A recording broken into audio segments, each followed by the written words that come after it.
ജയിലിലടയ്ക്കുകയാണ്. ഇന്ന് കേരളത്തിന് മുഴുവൻ ബോധ്യമായി ഇത് പച്ചക്കള്ളമാണ് മന്ത്രിയും സ്പീക്കറും മുഖ്യമന്ത്രിയും പാർട്ടി സെക്രട്ടറിയും പറഞ്ഞത്. കേരളത്തിന്റെ ആരോഗ്യമന്ത്രി ശ്രീമതി വീണ ജോർജ് കേരളത്തിലെ ജനങ്ങളുടെ മുന്നിൽ ഒരു പരിഹാസ കഥാപാത്രമായി നിൽക്കുകയാണ്. ഇപ്പോൾ അവരുടെ പേര് കേൾക്കുമ്പോൾ തന്നെ ആളുകൾ ചിരിക്കാൻ തുടങ്ങിയ. പക്ഷെ അതിന്റെ പേരിൽ കലാപത്തിന് ആഹ്വാനം ചെയ്യുകയാണ് നേതാക്കൾ.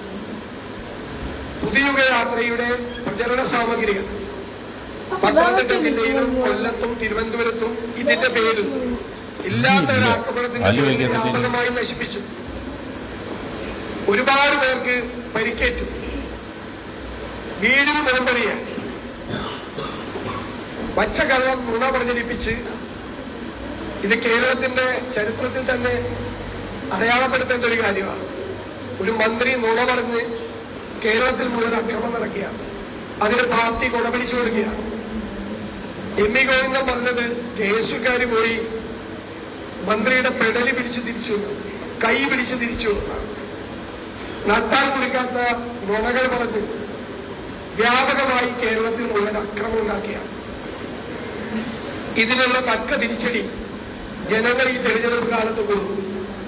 ആരോഗ്യ മേഖലയിലുണ്ടായ പ്രശ്നങ്ങൾക്ക് പരിഹാരം കാണാൻ ശ്രമിക്കാതെ അതിൽ നിന്നും ശ്രദ്ധ വഴിതിരിച്ചുവിടാൻ വേണ്ടി നടത്തിയ ഗൂഢാലോചനയുടെ ഭാഗമാണ് ഈ ആക്രമണ കഥ.